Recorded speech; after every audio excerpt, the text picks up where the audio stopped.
A very good morning to all the teachers and students. Today I, NISHANTHINIE from Senior 3 Eminent, will lead the assembly for this week. We will begin the assembly by singing the Negaraku, Selangor State Anthem and the school song. Students, you are advised to sing proudly, loudly and clearly with full school spirit. Please rise for songs.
Thank you.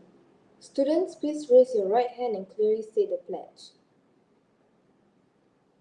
Maka kami, Rakyat Malaysia, berikrah akan menumpukan seluruh tenaga dan usaha kami untuk mencapai cita-cita rukun negara berdasarkan atas prinsip-prinsip yang berikut: kepercayaan kepada Tuhan, kesetiaan kepada raja dan negara,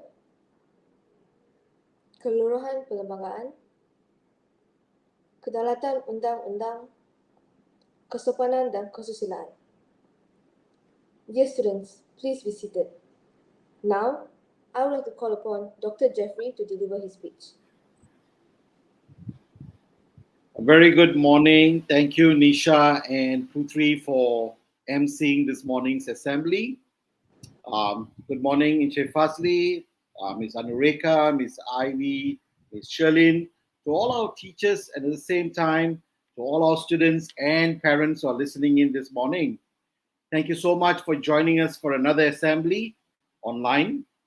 But not forgetting, we are reopening schools on 18th, and we will be back in schools, especially our SPM and the IGCSE students on the campus will be back in campus next Monday. Right? Now, before I go into the SOPs and talk about it, first I'd like to apologize to all those students who had Google problems or your email problems last night. That was because we were doing some upgrades on the data infrastructure for your library software. There's going to be an interesting library software that's being on trial, and thereafter it will be implemented where you can actually get access to it. So there's a trial period going on, and I think when they were doing the data configurations, there were some emails that got that was actually merged or got mixed up. Sorry for that. Now, moving on, I would like to speak about the opening of schools next week. Now, please listen very carefully, both students and parents who are listening in this morning. Now, it's very important to note schools are reopening, but there are lots of SOPs that we need to follow. Now, for one, that's very, very important that all of you should know, or before you read all the other SOPs, is that when you come to school, you will have to make sure that you check your temperature. Not only you, but your parents and for those who are driving you to school. The reason is because there will be a temperature check right at the guardhouse. Now, the moment the driver of the car or anyone who's detected with high temperature, you will automatically be sent home. You will not be allowed to school. So therefore, it is important that you note that anyone in the family who is having a fever or who has got a temperature at home, please stay at home. The reason is because we still offer hybrid lessons. So therefore, you can still attend the hybrid lessons in case if you or somebody at home is sick. The reason is we do not want to allow students with fever or with any kind of temperature into the school, because thereafter, if we ever find out that they have confirmed or positive of COVID, then we got to shut the school down again. The classrooms and the schools will have to shut down. So we can't afford to be shutting down school again and again. So therefore, this SOP is very, very important for everybody to note. That is, if you have a fever or if anyone at home has got a fever, please stay home.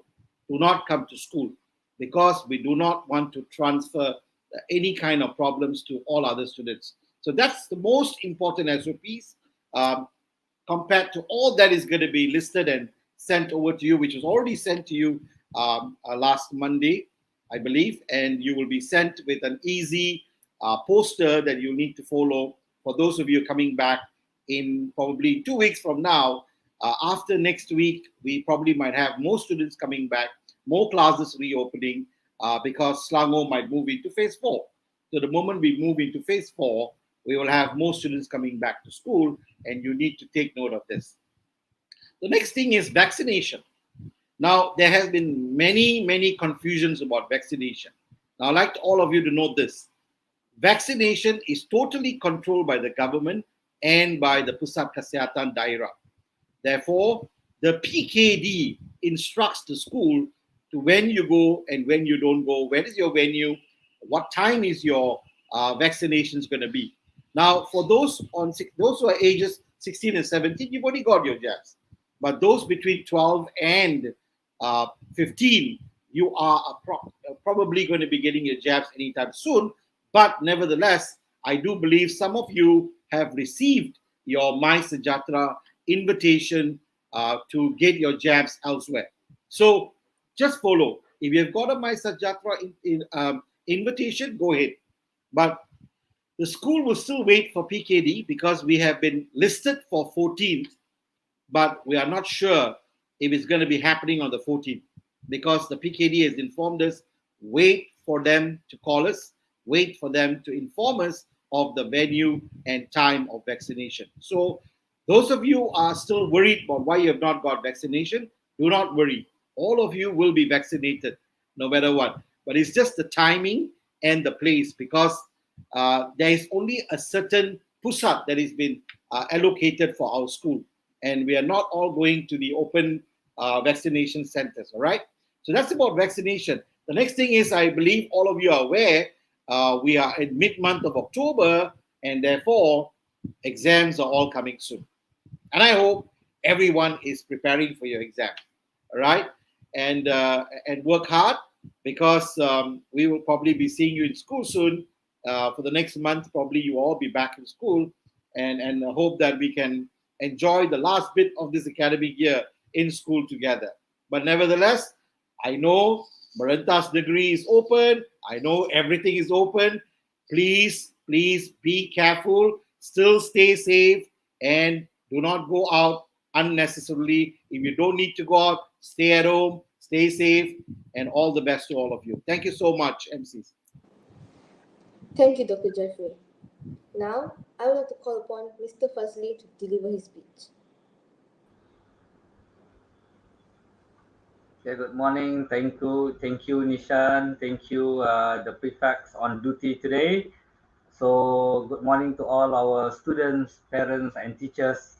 And thank you, Dr. Jeffrey, for the remarks that you have given to all our parents and students to take note.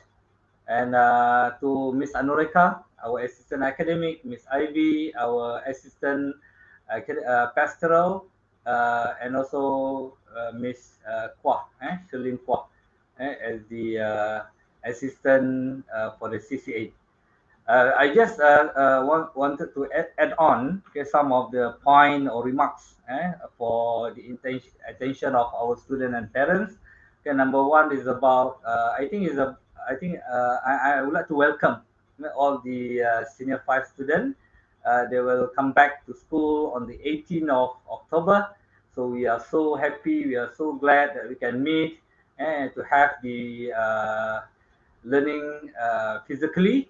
I believe that Form 5 they need to get prepared for the exam. Okay, the trial exam will be coming soon, on November, or even the date that have been determined by the school later on, right? So we need to have all the Form 5 to come back to school by rotation, meaning that we have 2 groups, Group A and Group B. So please follow your group in order to come to school, and also at the same time we are going to continue with our hybrid online classes as well, right?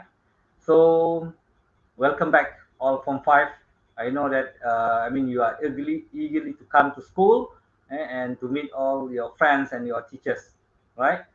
And to the second point is about this online meeting for subject selection for our senior 3.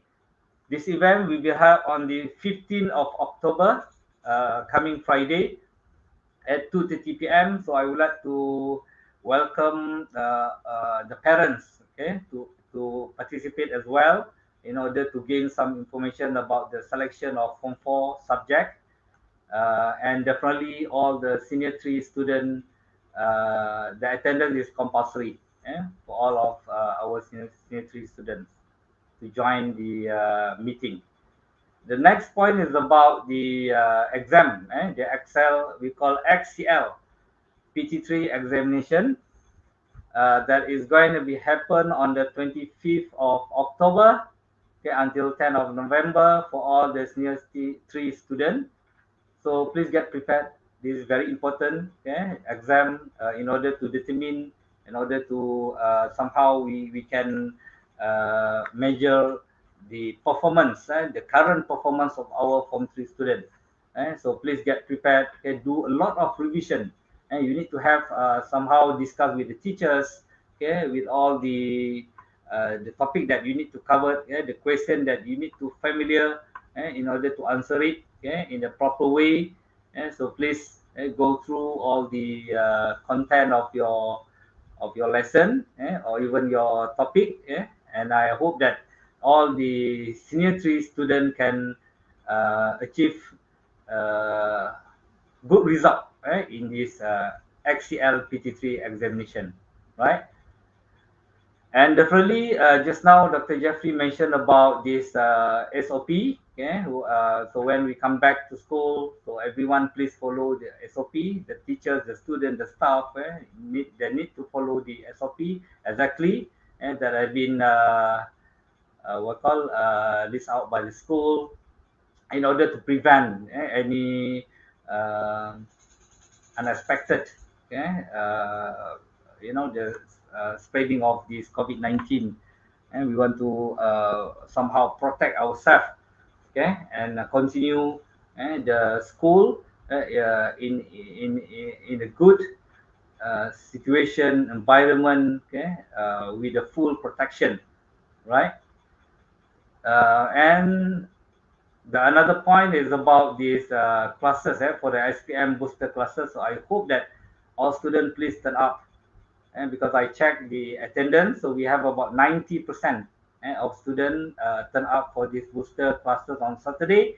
So I hope that the rest 10% of the Form 5 students please turn up, because it's very important, for our students to get prepared for the exam, right? So I think that's all from me. So I hope that everyone can continue the lesson, okay, enjoy your class with your teachers, okay, participate in your class, okay, attend the class, okay, and do not somehow we say good off, the good off from class. Please make sure that you are always be on time, and contribute your ideas, your opinion, with your teachers. Okay, guys, thank you so much. See you soon. Goodbye. Thank you, Mr. Firstly. Now, for this week's English public speaking, I would like to call upon Daniela Binti Muhammad Himli from Senior 2 Eminent to show us her video. I am Danila Binti Muhammad Hilmi from Senior 2 Eminent. Real-world skills plays a very important role in our lives. With the training I have received, I have learned to have more confidence in public speaking. But today I'm going to tell you how I use my skills in starting a small business. During the MCO, I developed an interest in baking. From there, I started baking a variety of treats for my loved ones. A little while after, I realized how much baking has such a big impact on my life and how it can open me up to many opportunities with the skills that I have. And that's when I decided to start my business called R.E.A.L Bakes. R.E.A.L Bakes is a source of indulgence that for the time being only sells cookies, but will hopefully provide a wider variety to choose from in the near future. My small business has been successfully running for the past 3 months with the help and encouragement from my family and my friends. Whereas the work from buying baking supplies at the store to packaging the cookies is done by none other than myself. Now, I hope that what I've shared with you today motivates you to live your passion and use your skills to the fullest, because once you've achieved that, you'll be connecting yourself with things that you love and things that make you happy, and that on its own is a real world skill. Thank you, that'll be all for me. Thank you, Daniela, for the astonishing video. Once again, she showed us her excellent cooking skills and business acumen with her store name Ella Bakes and her BBCC cookies, which look so delicious. Once again, thank you, Daniela. Moving on for this week's BM Public Speaking, I would like to call upon Puteri Marissa Damia from 4 Aspire to deliver her speech.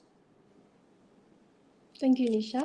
Selamat sejahtera dan terima kasih saya ucapkan kepada Tuan Pengetua, guru-guru dan rakan-rakan yang dikasihi sekalian. Pada pagi yang indah ini, saya Puteri Marissa Damia dari kelas 4 Aspire ingin menceritakan kepada anda tentang seorang tokoh orang kurang upaya yang menjadi idola saya sejak dahulu lagi. Hadirin yang dihormati sekalian, beliau merupakan salah seorang wanita besi yang mengalami kecacatan fizikal yang turut memberikan inspirasi kepada semua, tidak kira agama, bangsa ataupun kecacatan tubuh badan untuk bangun dan bangkit mengharungi pelbagai rintangan hidup. Beliau juga telah menyarankan bahawa salah satu aspek terpenting untuk membina daya tahan dalam menghadapi pelbagai cabaran adalah dengan bergantung kepada semangat yang utuh dan tidak pernah putus asa serta mempercayai kebolehan diri sendiri. Hadirin yang dikasihi sekalian, beliau adalah satu-satunya yang berhormat Senator Datuk Ras Adiba binti Muhammad Razzi atau sering dikenali sebagai Ras Adiba Razzi. Beliau dilahirkan pada 27 Julai 1968 dan merupakan seorang aktivis kemasyarakatan di Malaysia. Beliau pernah berkhidmat di TV3 dan NTV7 sebagai seorang wartawan penyiaran, penyampai berita, pengacara televisyen dan pengulas sukan. Beliau juga merupakan salah seorang penembak Paralimpik Malaysia dalam bidang sukan, manakala dalam bidang hiburan dan kesenian pula, beliau merupakan seorang penyair, penulis, penyanyi lagu puisi, pengarah dan penerbit. Beliau telah dilantik sebagai Ahli Dewan Negara pada 20 Mei 2020 bagi mewakili orang kurang upaya. Namun pada pengetahuan anda, pelbagai cabaran yang beliau hadapi sebelum berjaya kerana terdapat beberapa kejadian kepada dirinya yang membawa kepada beliau menjadi seorang berstatus orang kurang upaya. Pada mulanya, Ras tidak dilahirkan cacat tetapi kehilangan kemampuan untuk berjalan setelah mengalami 2 kecederaan tulang belakang yang teruk. Ras terlibat dalam satu kemalangan jalan raya pada 11 November 1995 di mana beliau mengalami kecederaan pada tulang belakang dan diserang oleh sekumpulan lelaki di luar rumahnya pada 2001. Pada tahun 2002 pula, beliau tergelincir ketika menaiki tangga lalu tulang belakangnya cedera di tahap torasik 10 atau T10. Akibat dari kecederaan yang malang tersebut, beliau terus menjalani fisioterapi dan telah mengambil bahagian dalam beberapa acara sukan Paralimpik seperti maraton, jarak jauh, berenang badminton dan seterusnya sukan menembak. Ras juga telah mewakili negara di beberapa pertandingan peringkat antarabangsa dalam sukan menembak termasuk Sukan Para ASEAN 2015 di Singapura. Pencapaian yang paling membanggakan beliau adalah detik pada 23 November 2020, Ras Adiba telah dilantik sebagai pengerusi Pertubuhan Berita Nasional bernama menggantikan Suhaimi Sulaiman yang meletakkan jawatan pada 6 Ogos. Pelantikan ini menjadi beliau sebagai wanita pertama yang dilantik sebagai pengerusi bernama dalam sejarah 53 tahun penubuhannya. Wah, kagumnya. Selain itu, Ras Adiba juga pernah mencatat nama dalam Malaysian Book of Records ketika berjaya menolak kerusi rodanya dari Johor Bahru ke Putrajaya. Ini dilakukan dalam 10 hari dengan jarak 490 km. Wah, jauhnya. Kalau kita buat, cuba bayangkan kalau kita buat. Mesti kita dah mengeluh dah. Baiklah, akhir kata beliau merupakan seorang yang optimis, lantang bersuara, gagah dan berani serta tidak mudah putus asa walaupun berhadapan dengan kekurangan yang dimiliki olehnya. Beliau yakin bahawa walaupun mempunyai kekurangan fizikal, namun itu bukanlah alasan untuknya tidak berjaya dalam kehidupan. Ingat, utamakan kesihatan, pakai pelitup muka dan jaga SOP. Sekian, terima kasih. Thank you, Marissa. Nextly, we have Yim Chow Earn from Senior 4 Aspire to deliver her speech.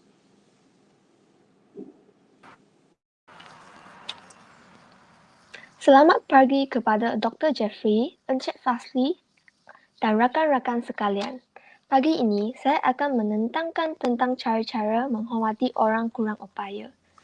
Rakyat Malaysia yang terdiri daripada kepelbagaian masyarakat memerlukan kita saling menghormati hak antara sama lain bagi mewujudkan masyarakat yang aman dan damai. Ini penting bagi melahirkan masyarakat yang prihatin dan menghormati hak orang lain, terutamanya bagi komuniti orang kurang upaya. Jadi, sebagai warga negara yang prihatin, anda boleh mengikut langkah 1. Tidak menyalahgunakan parking OKU. Jangan salah gunakan parking OKU. Perkara mudah dan paling simple sebagai seorang warga yang prihatin. Jangan guna alasan sekejap saja atau tiada orang guna kerana pada waktu tersebut mungkin tiada OKU yang menggunakannya. Ramai yang gemar parking di petak OKU kerana dekat dan luas.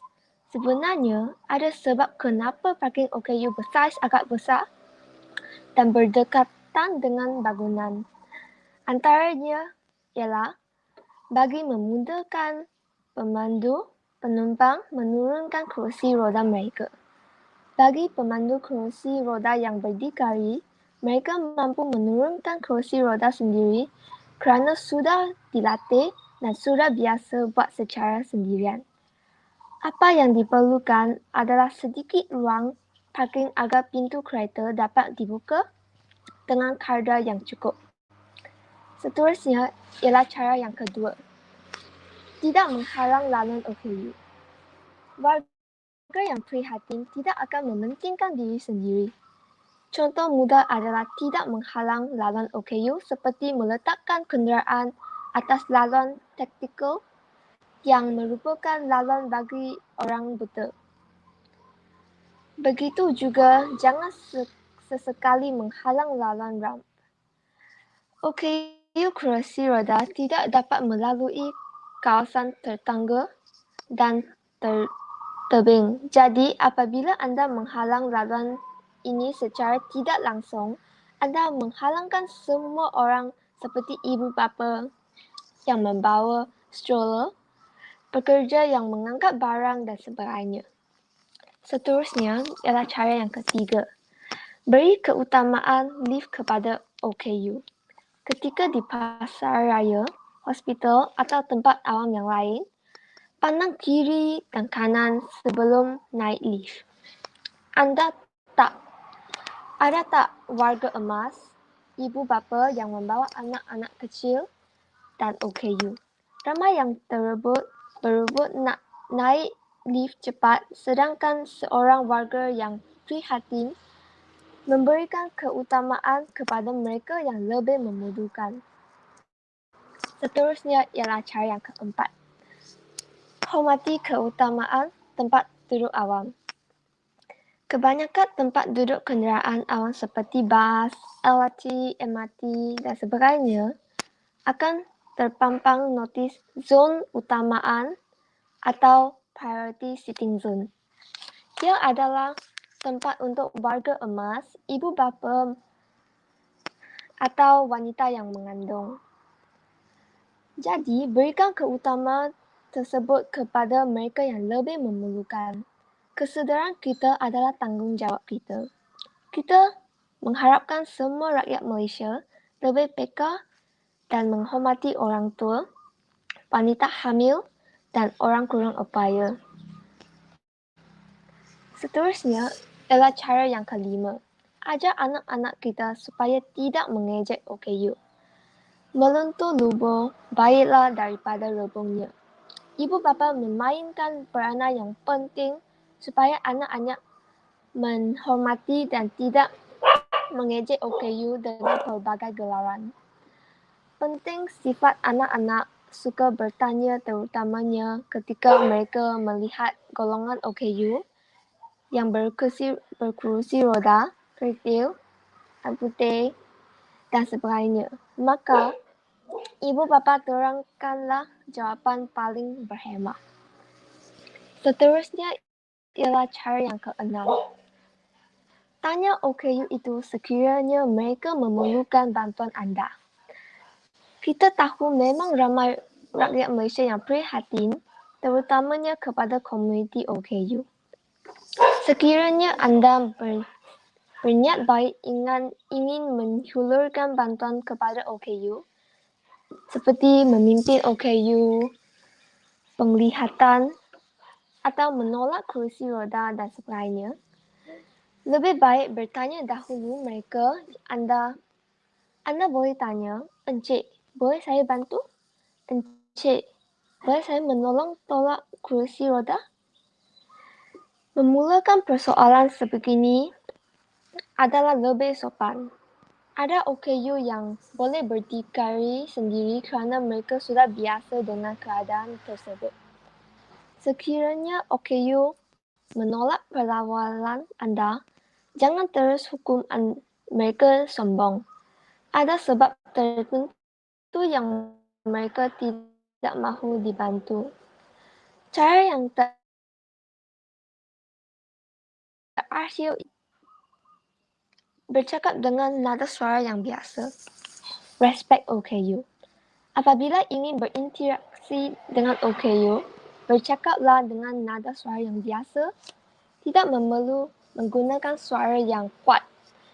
Namun, ada dalam kalangan OKU agak lambat respon dengan apa yang anda ucapkan. Usah bimbang.